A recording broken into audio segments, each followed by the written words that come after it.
Hello বন্ধুরা, আসসালামু আলাইকুম। কেমন আছেন সবাই? আশা করি ভালো আছেন। আমিও অনেক ভালো আছি। আজকে চলে আসলাম আপনাদের মাঝে একদম নতুন একটি ভিডিও নিয়ে। দুধ ও কলার পায়েস, দুধ কলার পায়েস বানাতে যে উপকরণগুলো লাগবে আমি এখানে সবগুলো উপকরণ ভালো মতো গুছিয়ে নিয়েছি। তবে আমরা রান্নার কাজে চলে যাই। এখন আমি এগুলোকে সাইড করে নিচ্ছি। চুলাতে প্যান বসিয়ে নিয়েছি। এবার আমি চুলাটাকে অন করে নেব। প্রথমে আমি প্যানে দিয়ে দিচ্ছি পানি।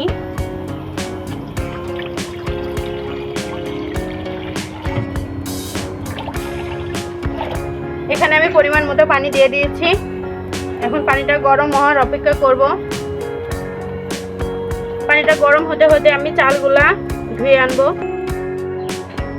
পানিটাকে ঢেকে ভালো মতো ফুটিয়ে নেব।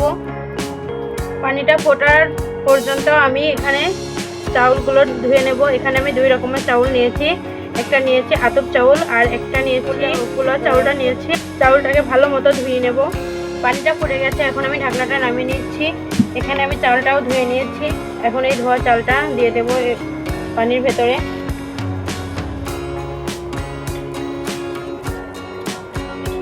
আগে থেকেই বলে রাখি, আমি খুব অল্প উপকরণ দিয়ে দুধ কলার পায়েসটা বানাবো। আপনাদের যার যার ভালো লাগে আমাকে কমেন্টে বলে যাবেন।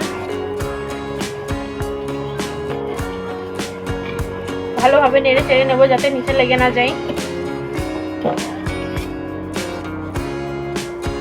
পায়েসের চাউল বেশিরভাগ হাঁড়ি কড়াইতে লেগে যায়, সেজন্য ভালোভাবে নেড়ে নিতে হবে। আমি আবার ঢাকনা দিয়ে ঢেকে দেবো। আবারও ঢাকনা তুলে ভালো মতো নেড়ে নেব। দেখুন কি সুন্দর মতো এটা ফুটছে, আর কি সুন্দর যে একটা ঘ্রাণ বের হচ্ছে তা বলার বাহিরে। অনেক সুন্দর একটি ঘ্রাণ বের হচ্ছে। আপনারা এটাকে বাড়ির সাথে ট্রাই না করলে বুঝতে পারবেন না। অতুলনীয় একটি স্বাদ আছে। আবার ঢেকে রাখবো। আবারও চলে এসেছি। কলাটাকে ভালো মতো ছিলে কেটে টুকরো করে নিয়ে ঢাকনাটা তুলে আবারও আমি নেড়ে নেব।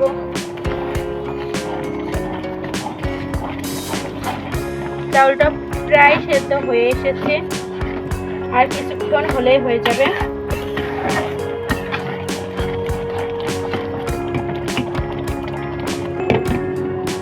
আবার ঢেকে রাখবো।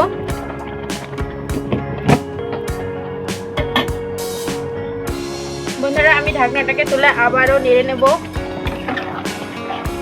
দেখতেই পাচ্ছেন এটা সিদ্ধ হয়ে গেছে। আমি এটাকে এখন সাইড করে নামিয়ে রাখবো। আমি এখন চুলায় দিয়ে দিচ্ছি দুধটাকে ভালো করে জাল করে নেব। এখানে আমি হাফ কিলো দুধ নিয়েছি। আপনারা যতটুকু দুধ দিয়ে তৈরি করতে চান করতে পারেন, কারণ এটাতে দুধ যত বেশি দেবেন তত ভালো লাগবে। দুধটাকে ঘুটুনি দিয়ে ভালো মতো ঘুটে জাল করে নেব। দুধটা গরম হচ্ছে। এখানে আমি প্রথমেই বলেছি আমি দুধ কলা দিয়ে পায়েস বানাচ্ছি। কিন্তু শাশুড়িরা মনে করতে পারেন বউদের উদ্দেশ্যে যে দুধ কলা দিয়ে যে কালসাপ নামিয়ে এনেছি আবার দুধ কলা দিয়ে পায়েস বানিয়ে খাওয়াবো।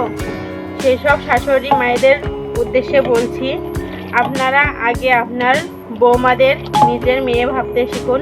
তাহলেই সব সংসারে আমার মনে হয় শান্তি বজায় থাকবে। কোনো সংসারে আশা করি ঝামেলা হবে না।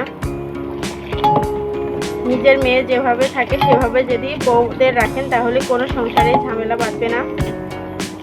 কথা বলতে বলতে দুধটাকে প্রায় বলক এসে গেছে।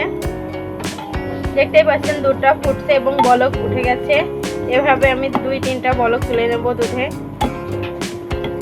দুধটা জাল দিয়ে না নিলে কাঁচা গন্ধ আসবে। দুধ জাল দেওয়া হয়ে গেছে, নামিয়ে নেব। বন্ধুরা, আপনারা দেখতেই পাচ্ছেন আমি চলে এসেছি গ্যাসের চুলার কারেন্ট চলে গেছে। এখন আমি গ্যাসটাকে অন করে নিচ্ছি। এখন ঢাকনা খুলে ভালো মতো নেড়ে নেব। এখন আমি এর মধ্যে অ্যাড করছি স্বাদ মতো লবণ। লবণটা দিয়ে ভালো করে নেড়ে নিচ্ছি। এখন এর মধ্যে দিয়ে দেব জাল করে রাখা দুধ।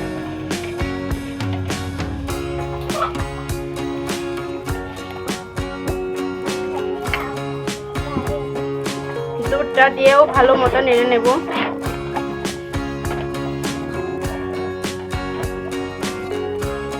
আপনারা দেখতেই পাচ্ছেন অনেক সুন্দর একটা কালার এসেছে।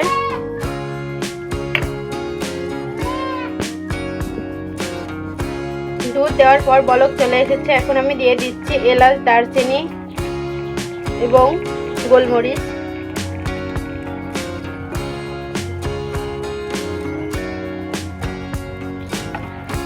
এবার এর মধ্যে অ্যাড করব কলা। কলাটাকে দিয়ে দেব।